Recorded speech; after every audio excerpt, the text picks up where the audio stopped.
Hi everyone, and welcome back to GeekWares ASMR.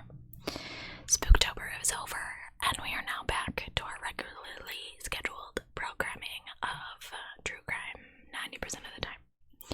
Thank you guys so much for watching it. I really enjoyed publishing other content for you, as I said, but I see the views, and I see that you guys like the true crime, so let's just get right into it.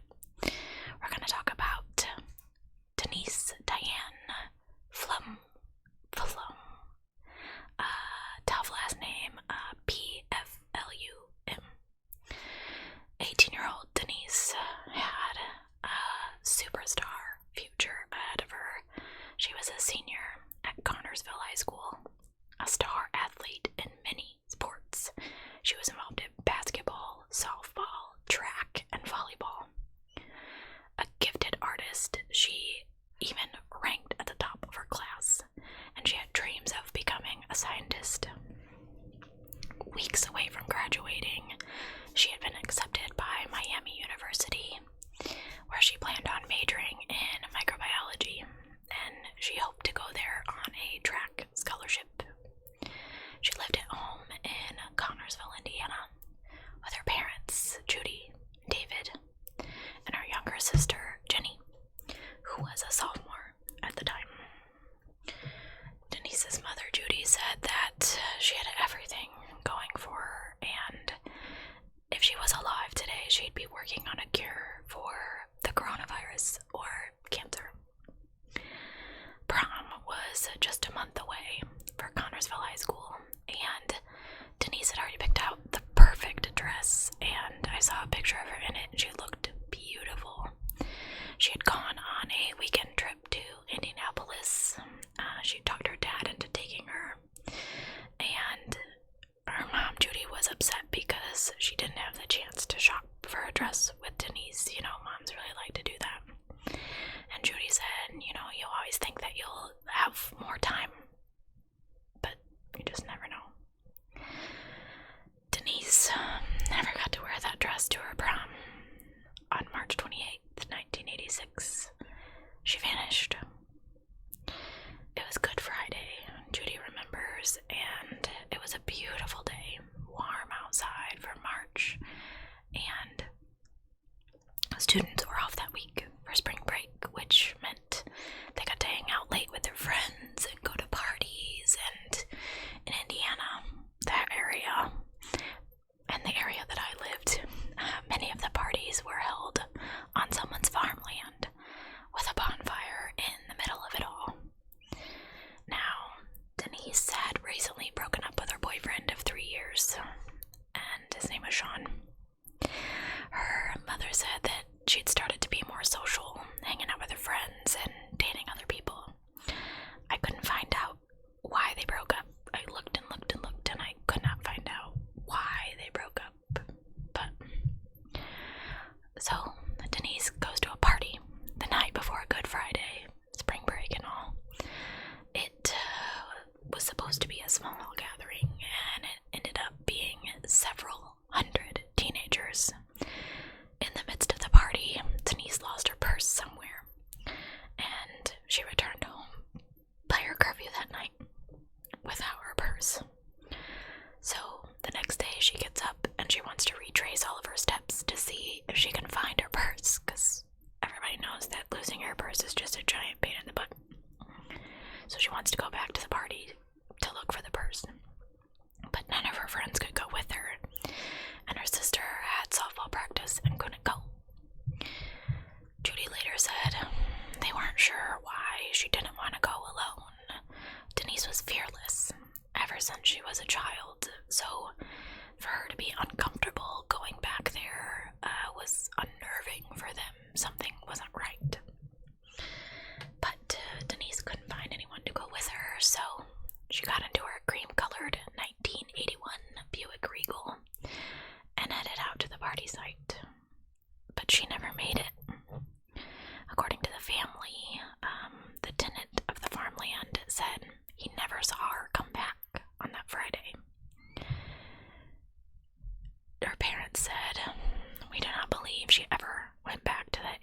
where she was going to be.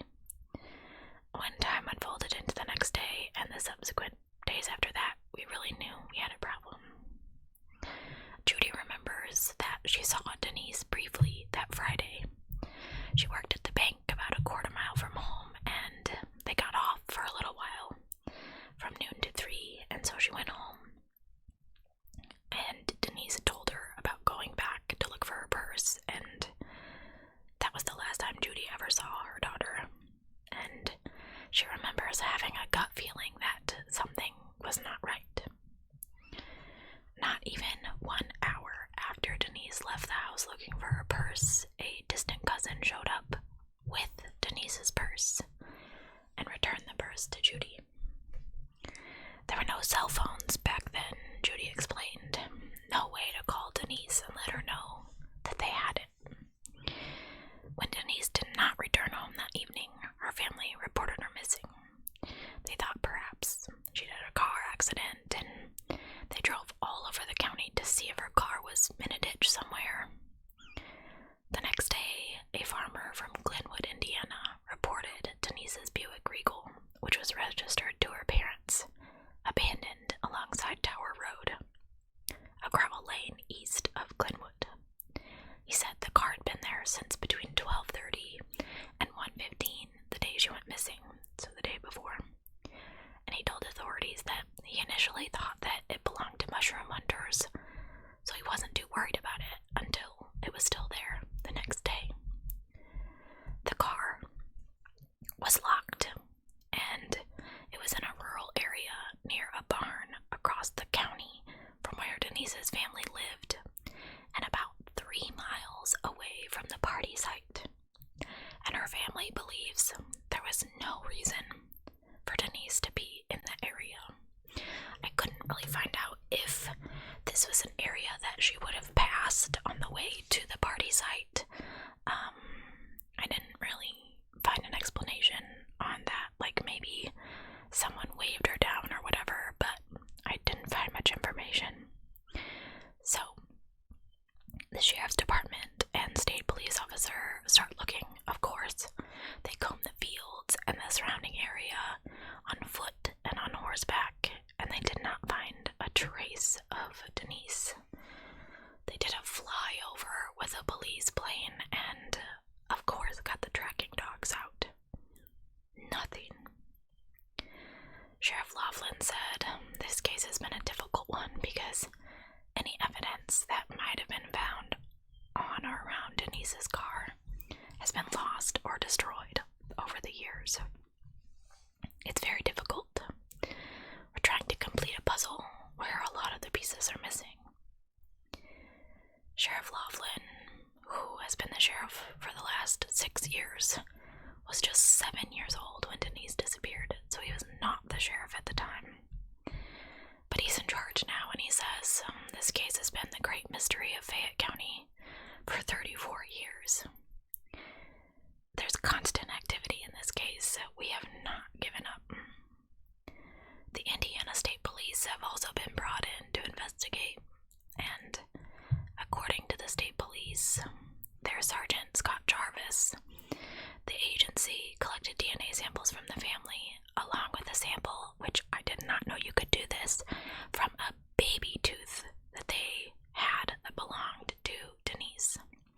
This has been submitted into a national DNA database system. The evidence has been resubmitted to the Indiana State Police Lab to check for any new results, given the advances in technology. But nothing came up. Sheriff Laughlin confirmed there are several persons of interest in this case, but there's not enough evidence at that time to charge anyone. We believe that more than one person is involved. Denise's case has also been worked on by someone else. Stacey Reese made it her mission to find out what happened to Denise. She was only 3 when Denise vanished and grew up in the same town. Her mother babysat both Denise and Denise's little sister Jenny when they were kids. Her father was a volunteer firefighter, and he assisted in the search parties in the days following Denise's disappearance. Today, Stacey is a police detective and volunteers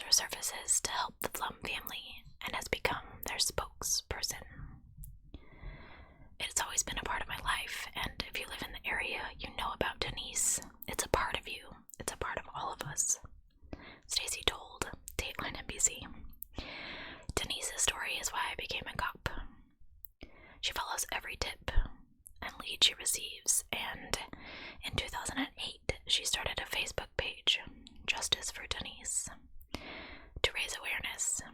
I went on that page, I'll tell you about it in a minute. This case is solvable. All you need is one person to come forward with the information we need. She told Dateline that she'll continue to fight for justice for Denise and closure for the family, which has become like her own. Now, there's a twist, as you know I love to do here. This past July 2020, ex-boyfriend, 56-year-old Sean McClung, was arrested and charged with voluntary manslaughter of Denise Pflum. He had been arrested on separate charges for defrauding a financial institution and check deception. He'd had a warrant, so he was caught incarcerated, and the police took the opportunity to speak with him again. At first, he tried to say that Denise was alive and gone, and then he confessed to killing her in March of 1986. Detectives say he confessed, possibly because he was terminally ill. I could not find out with what. Denise's parents were called in, and they actually faced this guy that had dated their daughter so many years ago. They were asked to come because he was being interviewed to try to persuade him to tell the truth. Detectives, unfortunately, did not get the chance to fully question Sean in 1986 because he moved to Arizona shortly before or after Denise disappeared. He returned to Connersville, Indiana about 4 years ago. He was a person they wanted to speak with about reevaluating the case. And after he was arrested, he had a court appearance early September 2020. Denise's mom, Judy, remembers when she saw him that his eyes were blank, like he had no soul. Sean McClung was very sick, and he went to the hospital, and he passed away September 25th after spending about a week in the hospital dealing with an undisclosed illness. At first I thought coronavirus, but then they said he had some kind of terminal illness, so I don't know if it was cancer or something, but I couldn't find out. Now, I was completely devastated when I read that because this family will probably, he never revealed where she was. He didn't reveal what happened because he was so sick. And I got on the Facebook page looking for newspaper articles and stuff like that, which I did find. But yesterday, when I was researching this, I saw that they had posted a post the day before. And it says, I'm just going to read it to you outright. We no doubt have been remiss in posting updates to this Facebook page, and we will submit the following. To begin, we remain grateful for all that follow this page and the sincere compliments that have been posted. Along with police personnel, we have spent years focusing on suspects to hopefully get a break in our daughter's disappearance. That break seemed to take place with the arrest of Sean McClung and his subsequent confession. It was with great disappointment he would not tell the sheriff and his detective where her remains could be found. An attorney representing Sean had several conversations with him and said some things that gave us hope that Sean had told him in his deathbed conversations. That information has not been revealed by attorney Mr. McMillan at this time. We feel confident that Sean McClung is not the end of this story, for we know from all the pieces to the puzzle that there are other pieces yet to be uncovered.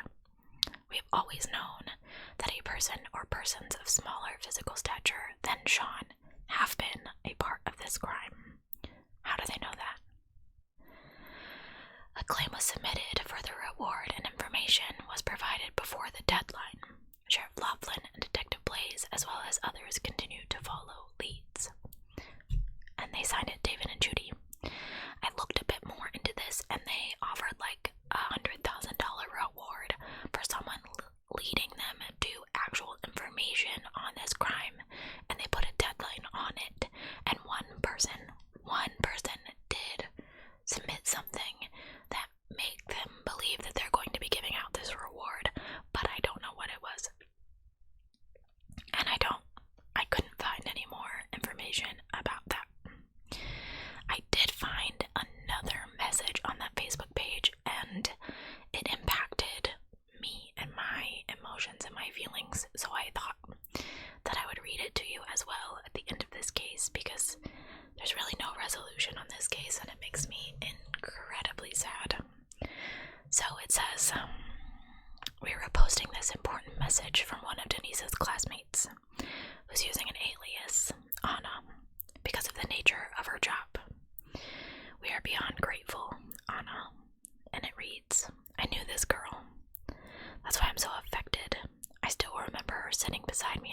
exactly who she was and where she was going, while I couldn't see beyond the tyranny of my painfully uncomfortable adolescent moment. She was kind, and she was focused like nobody else was, and she was so smart. She was everything that the low-life scum that took her from this world was not. She was everything that the worthless piece of human garbage that are covering for whoever that was, who are living in that county and selflessly living their lives among this family, who are probably just waiting for that reward money to get big enough to cash in big time, maybe waiting to make their own deathbed confessions, will never be. Denise wasn't going to live a selfish life. She was going to college to become something great that undoubtedly would have benefited us all. She might have been the one to find the COVID vaccine or the cure for cancer, and we needed her in this world. She wasn't going to sit there in Connorsville and kill herself doing drugs. She wouldn't have died in a jail, a disgraced career criminal, and if she'd known anything about the heinous crime that committed, left her family and a community devastated, she absolutely would have had the courage to speak up. To all of you who know the truth, and I know it's probably many of you, what have you done with your life? What have you done for this world? Do you realize how weird it is to be aiding and abetting these guys? I won't bother to point out how wrong it is, because if you cared about the righteousness, none of us would be here. This would have been resolved already. It's so weird to me that anyone would feel allegiance to these people. I knew most of them in high school, and I didn't even want to hang out with them. But dedicating your whole life to covering for their crimes, why? That's so sick. Good grief. The whole mystery could be solved with a single act of decency. It doesn't even take courage at this point. You could remain a coward, send an anonymous tip, or you could remain a selfish dirtbag and do it for the reward money. $100,000 would change your life. Or do it for the infamy. Do it for the simple reason that you could put a family and a community at peace. What did the suspects ever do to you? What do you owe them that you don't owe your community? If you were involved, or you know who was, or you know something about where Denise is, this is your chance to be a hero, to make your life mean something. Hiding from the law for 34 years, or hiding information that eats you alive, is no way to live. If you know anything, I guarantee it's taken a toll on your life. Sean didn't die a happy, healthy person. He died like a murderer who was running his whole life. There's no doubt he was involved. What's doubtful to me is that he confessed. Look at other well-known suspects. Are they happy, healthy, productive members of society? They are a mess. If you're harboring these fugitives and their information, life has probably not been easy for you either. It's not too late to change the course of your life. Take the reward money and live the rest of your days in freedom and luxury. You could move far away from Connorsville and the fear of retaliation. If that's your concern, I'll tell you what. If you come forward, I'll throw in another $5,000 of my own money for your moving expenses, or however you want to spend it. You don't have to identify yourself. This is easy. Why are you helping these guys who never did anything for anyone else? Denise was better than all of this. She was somebody. She was who you all sitting there doing nothing will never be. But you could be somebody now by doing the right thing. For whatever reason you choose, no one cares what your reason is. All that matters is the truth. We'll take it however we can get it now. You'll have to negotiate with a higher power for forgiveness. Continued love to the Pflum family, from my family, Anna. I thought that statement was so powerful. Just take the money and go. Don't cover for whoever this is. Absolutely. Anyway, I also found a post by a reporter, and I'm going to close this video with that. It says, "Don't close the book yet," by Kate Thurston from the News Examiner. And it reads, "My desk drawers have been full of paperwork and pictures, files laid on my desk, post-it notes of adorn my workspace with scribbles of notes about Denise. I jumped on this case many years ago when I first started writing at the News Examiner in 2009. I was always intrigued by the disappearance of Denise, but when I became a journalist, I had a bigger reason to advocate for her. A bigger reason to dig as deep as I possibly could for answers. I was in a role where I could help, and this is what I always wanted to do. I was told by many the case was cold, and there was no sense in wasting my time. Despite that, I began to do research outside the office. I would read past articles, study them, talk to people who'd been involved, and began relationships with many of them. I started to become close with Denise's parents, David and Judy. Sheriff Laughlin, Detective Greg Pennington, and I remained in close communication with Dennis Nutty, a relative of Denise. We all worked together in unison to help bring justice for this family. I went as far as writing letters to men in prison who were in the area at the time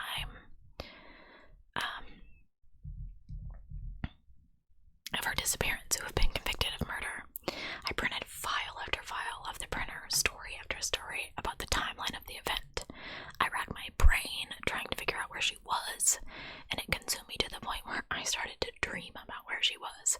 I was involved in this case for a reason.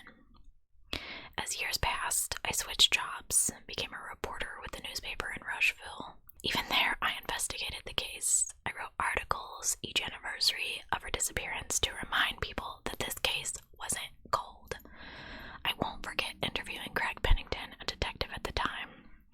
I walked in his office and there were boxes all around his desk, and he told me, "Kate, this is all the information about Denise Pflum. This case isn't cold. We're working on it as much as we possibly can. These boxes aren't put away in a closet somewhere in storage. They remain right here in my office so we can continue to try and solve her case." He was right. I returned to the News Examiner a few years ago, and things began to heat up. There were leads on the case, and the town began to stir with excitement that something was bound to happen, that the secret would finally be revealed. Law enforcement worked hard, spending many hours of overtime and days scratching their heads, wondering where they went wrong. It seemed the case took one step forward and 2 steps back. I contacted Sheriff Laughlin daily, asking for updates, and he shared with me what he could. I spoke with David and Judy often, listening to their feelings, and it made my head and heart hurt. Behind the scenes, everyone worked hard. While the public may have thought things were dead, they were in fact getting closer and closer to answers. When Sean McClung was arrested, I cried. I cried because I knew the time had finally come to bring closure to this case. All that hard work had paid off. Emotions coursed through my body as hate, joy, happiness, and sadness each had their moments. His time had finally come to tell where his ex-girlfriend was and what happened to her. I was wrong. With Sean not being in good health, this case was fragile. I watched him in the courtroom at his last hearing, his body frail, eyes hollow, and skin discolored. When he passed away, that Saturday I felt shattered. I felt as if I had the answer right in my hands, and it was ripped away, never to be seen again. My heart immediately went out to David and Judy. I knew that they hurt, and I knew that for 34 years they've held their breath waiting for a breakthrough. The case was so close, the answer right there, and in that last breath, gone. It's crazy to think that a case of 34 years is still unsolved. I couldn't imagine having a child who was here one day and gone the next, and waiting this long to find out where they are. I can't imagine the pain that they feel every day, looking at her pictures and wondering who she'd be. Although Sean has passed, I will continue to work hard and investigate what's left of this case. It is too early to throw in the towel. I will continue to report on every detail I learn, and I will continue to inform the community to the best of my ability. And to David and Judy, I will continue to fight for your daughter and keep you in my thoughts and prayers. Kate Thurston, staff reporter, Connorsville News Examiner. If you have any information on Denise's case, please call the Fayette County Sheriff's Department, 770-885-2999.